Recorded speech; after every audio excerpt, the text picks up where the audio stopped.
Bonjour à toutes et à tous. Installez-vous confortablement. Fermez les yeux l'espace de quelques secondes. Essayez de retrouver cette odeur familière. Peut-être est-ce le parfum de la cire d'abeille sur le parquet du salon, l'odeur du papier journal fraîchement imprimé que votre père déployait sur la table, ou bien le parfum de la confiture qui bouillonnait doucement dans une grande bassine en cuivre. Aujourd'hui, nous allons faire un voyage merveilleux. Nous retournons ensemble dans notre France des années 1970, une décennie vibrante, innocente et profondément humaine. Nous allons redécouvrir ces 20 rituels quotidiens, ces petits riens qui faisaient tout et qui ont sculpté nos mémoires.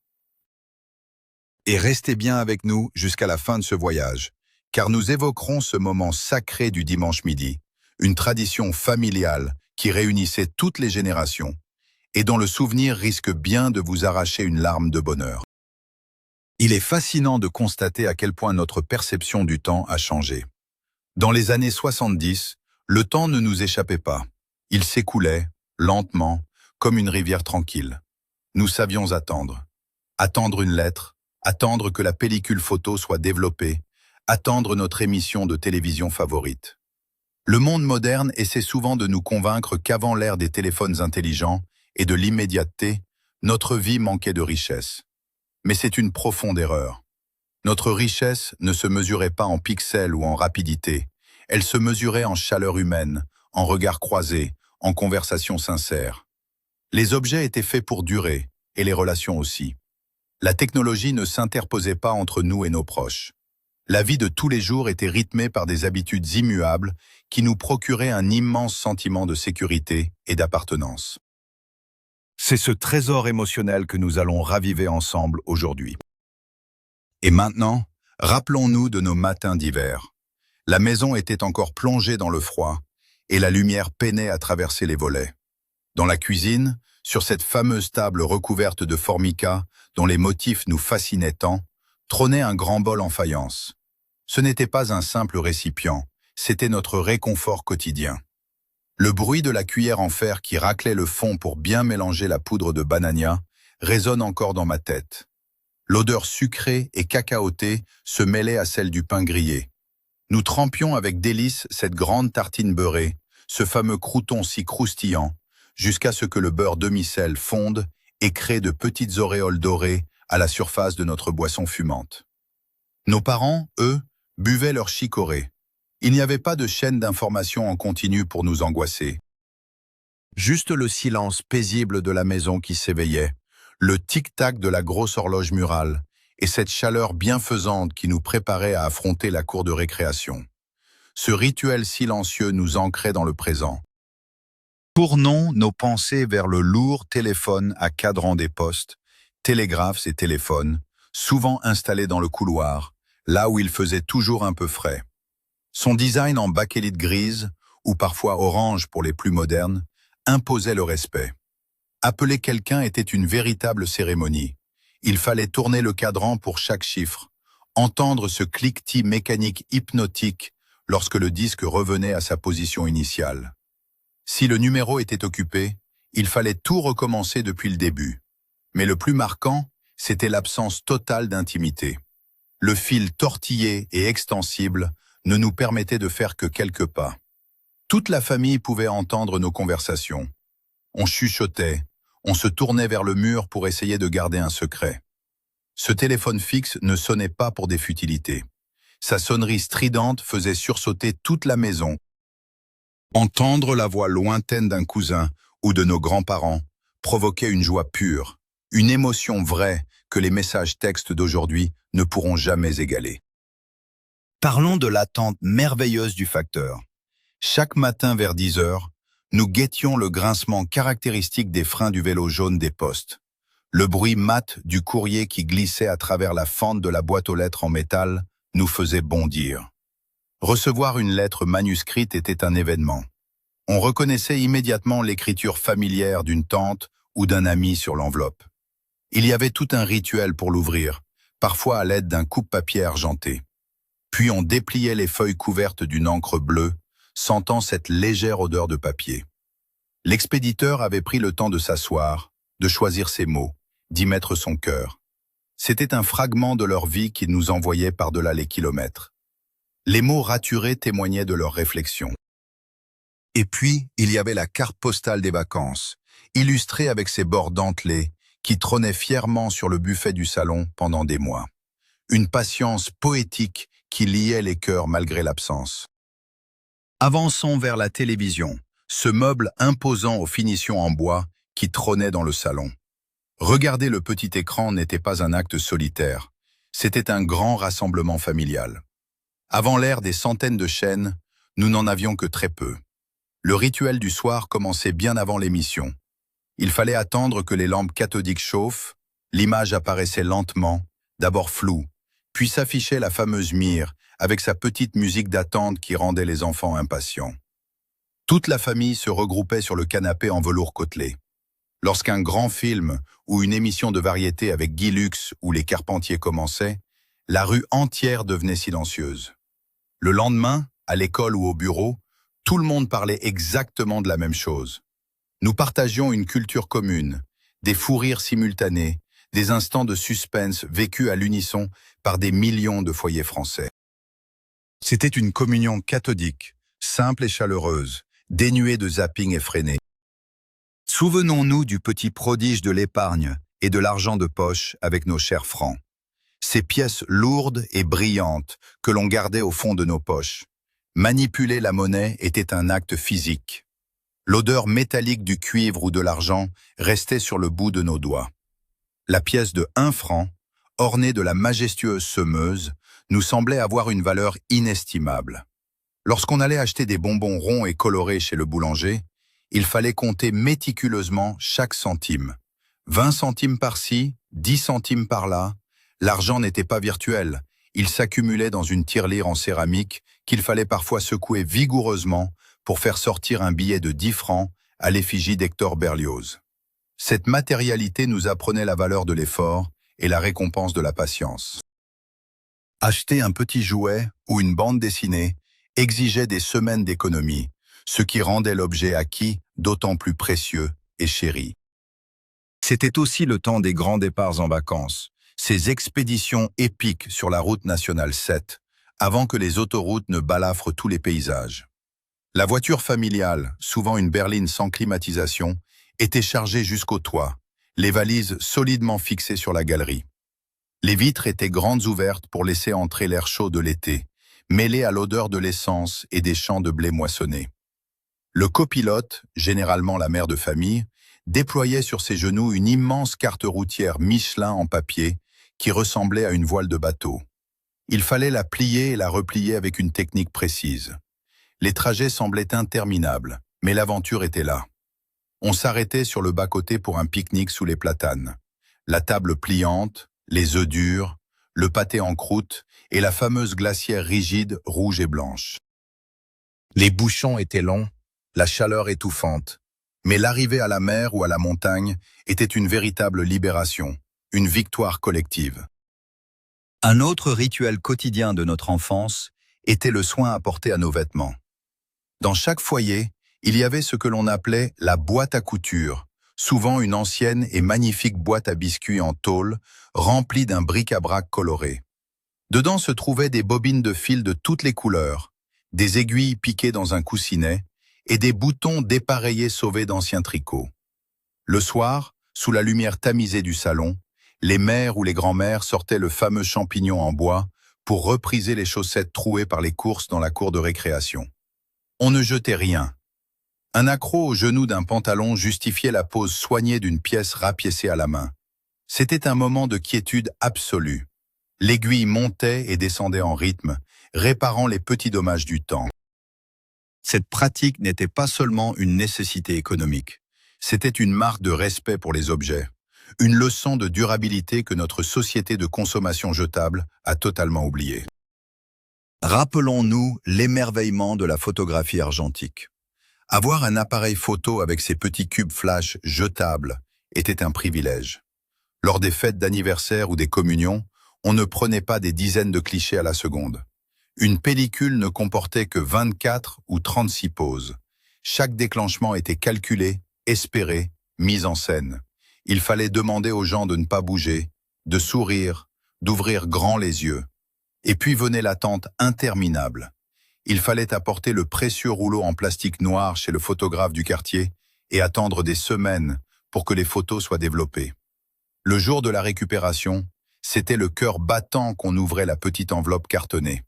On découvrait ensemble les têtes coupées, les images floues, et ces merveilleux sourires éclatants que l'on s'empressait de glisser sous le film plastique d'un grand et lourd album de famille. La photo était rare, elle était tangible, elle était un morceau d'éternité. Comment oublier la musique, la vraie, celle que l'on écoutait en posant délicatement un saphir sur les sillons fragiles? Le tourne-disque, souvent un modèle de la marque Tepaz, en forme de petite valise, était le joyau de nos chambres d'adolescents ou du salon familial. Le geste d'extraire le disque 45 tours de sa pochette en carton brillant devait être précis. Il fallait tenir le disque par les bords, éviter les traces de doigts. Il régnait toujours cette odeur si particulière de vinyle chaud. Et puis, cet instant magique où l'aiguille descendait lentement. Ce petit grésillement, ces craquements légers qui précédaient les premières notes de nos chanteurs favoris, de Claude François à Joe Dassin. La musique ne s'écoutait pas en bruit de fond, elle monopolisait notre attention. On restait assis à côté de l'appareil, lisant et relisant les paroles inscrites au dos de la pochette, mémorisant chaque ligne, chantant à tue-tête. C'était un engagement physique et émotionnel total. Avez-vous oublié le bruit singulier du moulin à café manuel au petit matin? Avant l'arrivée des machines automatiques silencieuses, préparer un vrai café prenait du temps et un peu de force musculaire. On coinçait le fameux moulin en bois massif, souvent de la marque Peugeot, entre nos genoux. On versait les grains torréfiés dans la petite coupelle métallique en haut. Et l'on tournait la manivelle avec conviction. Le bruit du broyage était rugueux, puissant. C'était le son du réveil qui résonnait dans toute la cuisine. Mais quelle récompense merveilleuse! L'odeur enivrante, chaude et amère du café fraîchement moulu qui emplissait l'air ambiant. On ouvrait le petit tiroir en bas du moulin pour récupérer la poudre, avec la satisfaction du travail accompli. L'effort physique précédait le plaisir gustatif. Ce petit acte quotidien enseignait une notion vitale. Les bonnes choses prennent du temps, et leur saveur s'en trouve décuplée. Repenser au jeu dans la cour de récréation, d'une simplicité désarmante, mais d'une passion débordante. Rien d'électronique ne venait brouiller notre imagination. Nous avions des poches alourdies par des petits sacs en tissu remplis de billes en verre étincelantes. Les agates, les calots, les boulards. Il y avait des règles strictes, des tournois organisés près des platanes, des échanges passionnés, des joies immenses et des larmes d'amertume lorsque l'on perdait notre bille favorite. Les filles sautaient à l'élastique ou dessinaient de vastes marelles à la craie blanche sur le bitume, dont la poussière collait aux doigts. Nos genoux étaient toujours écorchés et généreusement badigeonnés de liquide rouge, ce fameux mercurochrome qui piquait tant. Nous courions jusqu'à l'épuisement, le visage rouge et en sueur, respirant l'air frais à plein poumon, jusqu'à ce que la lourde cloche en laiton du directeur annonce impitoyablement la fin de la récréation. Et puis, il y avait l'arrivée des immenses catalogues de vente par correspondance. 2 fois par an, le facteur déposait ses véritables pavés de papier, comme la Redoute ou les 3 Suisses. La réception de ce catalogue déclenchait l'hystérie dans la maison. L'odeur de l'encre fraîche émanait de ces milliers de pages d'un papier si fin. Ce livre représentait nos rêves de consommation, notre fenêtre sur la mode et les jouets. Pendant des semaines, allongés sur le tapis du salon, nous tournions méticuleusement les pages. Avant Noël, nous écornions systématiquement les coins pour signaler aux parents, d'un air faussement innocent, la page du garage miniature ou de la poupée désirée. Entourer les articles avec un stylo rouge était l'équivalent de nos paniers virtuels actuels. Ce catalogue, véritable bible de l'année, traînait sur la table basse pendant des mois. C'était un plaisir contemplatif, le frisson de l'anticipation, bien loin des livraisons immédiates en 24 heures. Il ne faut pas omettre le rituel immuable du soir pour les plus jeunes, l'instant doux et poétique qui marquait la fin de la journée. Avant le journal télévisé, l'écran s'illuminait pour annoncer l'heure du coucher. La mélodie au pipeau résonne probablement encore dans votre mémoire au moment même où j'en parle. C'était l'heure de retrouver Nounours, Nicolas et Pimprenel. La voix caverneuse et rassurante de l'ours, le nuage blanc guidé par le marchand de sable, tout était conçu pour apaiser. Lorsque le sable d'or tombait à l'écran, nos paupières s'alourdissaient naturellement. Ce programme symbolisait la frontière claire et indépassable entre le temps des enfants et le temps des adultes. Une fois le marchand de sable passé, la maison retrouvait un calme serein. Les enfants s'endormaient avec des étoiles plein la tête. Il n'y avait pas de résistance, pas de surexcitation provoquée par des écrans agressifs. Juste la douce mélancolie de la nuit qui tombe. Parlons d'un rituel dominical réservé aux pères de famille de l'époque. Le grand lavage de la voiture sur le trottoir.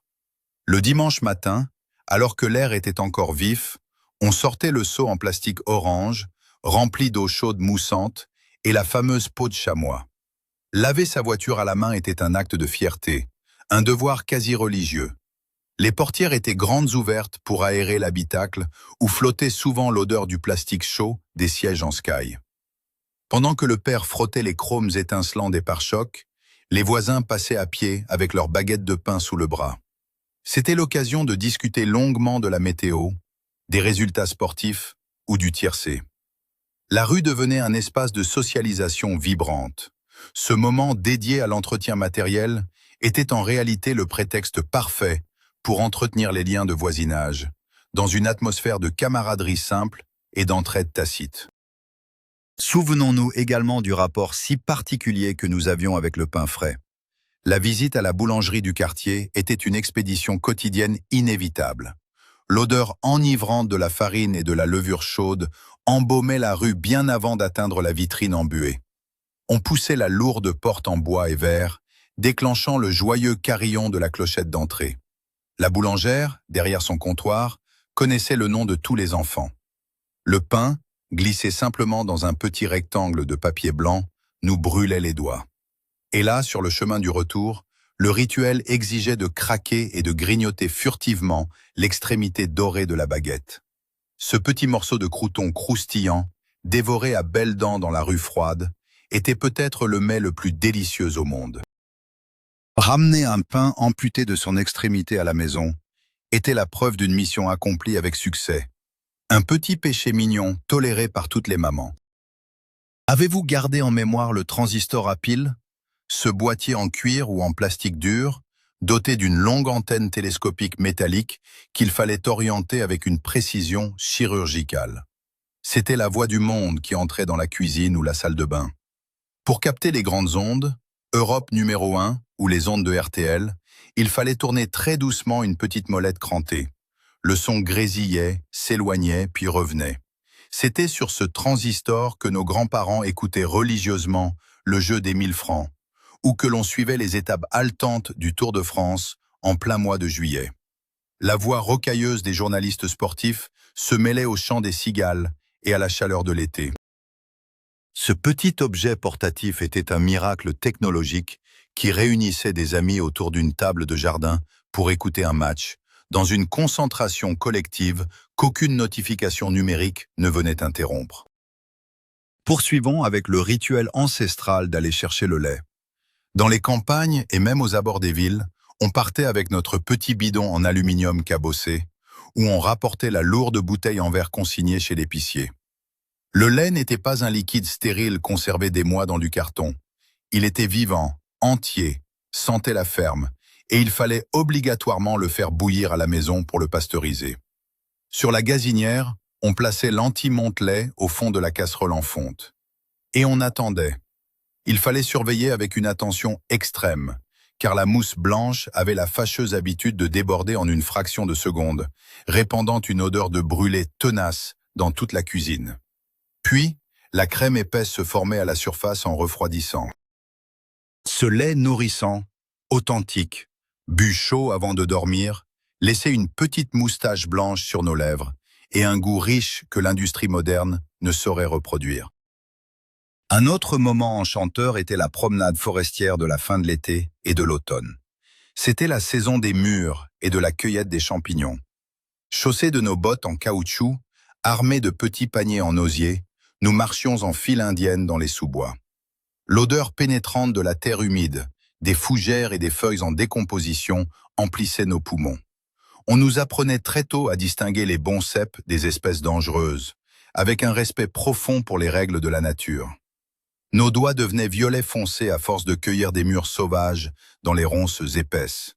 Et de retour à la maison, le rituel se prolongeait dans la cuisine. Les fruits atterrissaient dans une immense bassine en cuivre pour cuire doucement, libérant des effluves de sucre caramélisé.